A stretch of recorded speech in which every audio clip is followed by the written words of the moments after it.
દિવસ ભરની ભૂલો મારી નોંધું, દિવસ ભરની ભૂલો મારી નોંધું, દિવસ ભરની ભૂલો મારી નોંધું, દિવસ ભરની ભૂલો મારી નોંધું, બીજાની ભૂલો કદી નવ શોધું, બીજાની ભૂલો કદી નવ શોધું, બીજાની ભૂલો કદી નવ શોધું, બીજાની ભૂલો કદી નવ શોધું. આખી અત્યાર સુધીની પદ્ધતિને સંપૂર્ણ રિવર્સ કરી રહ્યા છે આપણે. રિવર્સ એટલે અઘરું પડે છે. પોતાની ભૂલો રાત પડે દિવસ દરમિયાનની નોંધ શોધી નોંધો, યાદ કરી નોંધો, પસ્તાવો કરો. We should realise. એ પસ્તાવો થશે ને તો જરૂર માફી મગાવશે. માફી નથી મગાતી, ભૂલ કદાચ શોધી ખબર પડી કે આ મારી ભૂલ છે, હું આ બોલ્યો બરાબર ન બોલ્યો, આ ગુસ્સો કર્યો બરાબર ન કર્યો, આ મારો ટોન બરાબર નહોતો, અમારું વર્તન બરાબર નહોતું, એવી ભૂલ પકડાણી, છતાંય માફી નથી માંગી શકતા. એનો અર્થ રિયલાઇઝ નથી થયું, પસ્તાવો નથી થયો, એટલે માફી નથી માંગી શકતા. જો પસ્તાવો, સાચો પસ્તાવો થાય તો નાના બાળકની પણ માફી માંગતા શરમ ના આવે. અરે મહારાજ દુભાઈ ગયા, આ જરૂર છે.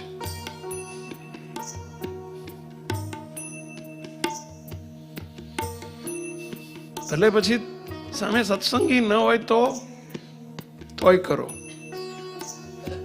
અરે તમારા એમ્પ્લોય હોય, આજ સુધી એને દબડાયા જ છે તમે, એમાંય મહારાજ બિરાજે છે, એવા ભાવથી જુઓ. એની કદાચ કહેવાય ગયું તો માફી માંગી લો. એમ ટેવ પડશે ને તો ઘરમાં પડશે.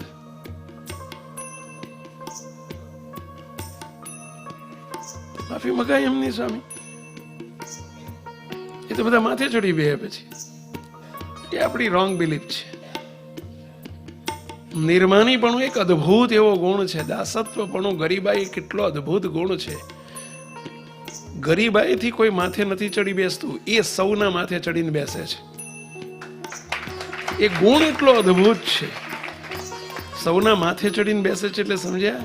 એનું વ્યક્તિત્વ નહીં, એ વ્યક્તિ નહીં, એનું વ્યક્તિત્વ માથે ચડીને બેસે.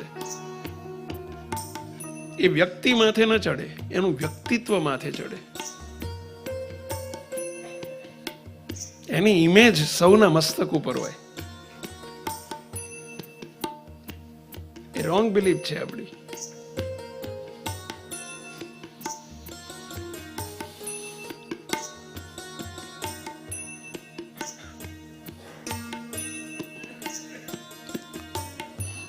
ફરીથી દિવસ ભરની ભૂલો મારી નોંધું, દિવસ ભરની ભૂલો મારી નોંધું. કેટલાય ચાલુ કર્યું છે નિજ દર્શન ડાયરી લખવાનું ને ભૂલો શોધવાનું, નોંધવાનું. કેટલાય ચાલુ કર્યું છે.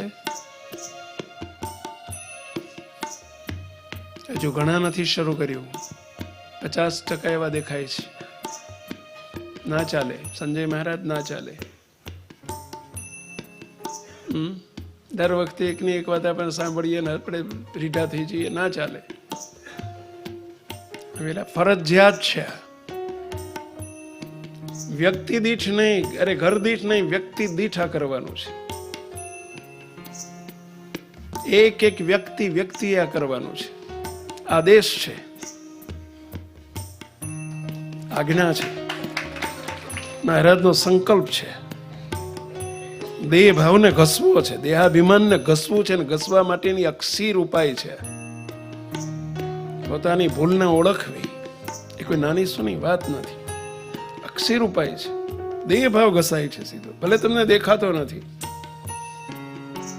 સીધો એની પર દથોડો પડે છે. અને પછી રિયલાઇઝ થાય, એથી મોટો હથોડો પડે. માફી માંગો, એથી મોટો હથોડો પડે. બીજાના ગુણ લખો, જુઓ, એથી મોટો હથોડો પડે. અને ગુણને ગાઓ, બહુ મોટો હથોડો પડે. દેહ ભાવ લૂઝ થતો જશે, મુક્તો, અને પ્રભુની કૃપા વરસતી જશે, દાસત્વ પણ આવતું જશે. અત્યારે આરસીસી ની દિવાલ કરી નાખી છે, તૂટતી જશે એ હથોડાથી. આ હેતુપૂર્વક છે આ પ્રોજેક્ટ આખો. લાંબા ગાળે પરિણામ બહુ સરસ દેખાશે. પરિવારમાં સુખ શાંતિ તો થશે, અને અંદર અંતર પ્રફુલ્લિત હળવું ફૂલ જેવો થઈ જશે. તો અંદરથી સોફ્ટનેસ આવશે, અને સોફ્ટનેસ આવશે એટલે મહારાજની કૃપા, મોટા પુરુષની કૃપા હંગરાશે, સંગ્રહી શકીશું આપણે, એબ્ઝોર્બ થશે. અત્યારે રિફ્લેક્ટ થાય છે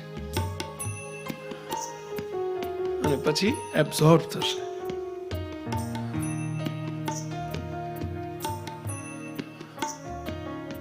નરી વાસ્તવિકતા છે. કરવું જ પડશે, આપણે કરવું જ પડશે. સંતો કરાવજો, અને બધા સંતો કરાવજો, આપણે કરજો, અને એક એકને કરાવજો. બાળ મંડળથી જ ચાલુ કરજો. બાળ મંડળોમાં આ નિજ દર્શન ચાલુ કરાવો. કિશોર મંડળો, યુવક મંડળો બધે જ ચાલુ કરાવો. એક માહોલ જગાવો. આપણે સાંજ પડે જેમ સવારમાં અત્યારે 7 થી 8 બધા જ્ઞાન ધ્યાન ચિંતનમાં મંદિરમાં જાય છે, ન જતા હોય જજો, એ જ અમારા એક માહોલ છે. એમ સાંજ પડે રાત્રે બધા એના ઘરમાં નિજ દર્શન ડાયરી લઈને બધા બેહી જ ગયા હોય. હુતા પહેલા બધા આખો એસએમબીએસ સમાજ લખતો જ હોય.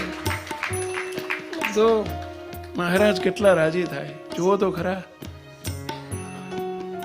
અને કેટલા આમૂલ પરિવર્તનો આવશે, પરિવારમાં આવશે, આપણા પોતામાં આવશે.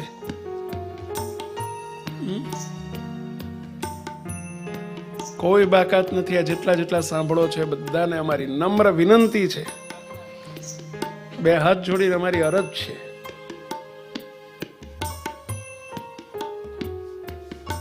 તમારી પાસે અમે આટલું માગીએ છીએ, કરજો, આપજો. તમને ખબર નથી અત્યારે એના પરિણામો કેવા મળશે. અમે તો નજરે જોઈએ છીએ કે આના પરિણામ કેવા હોય.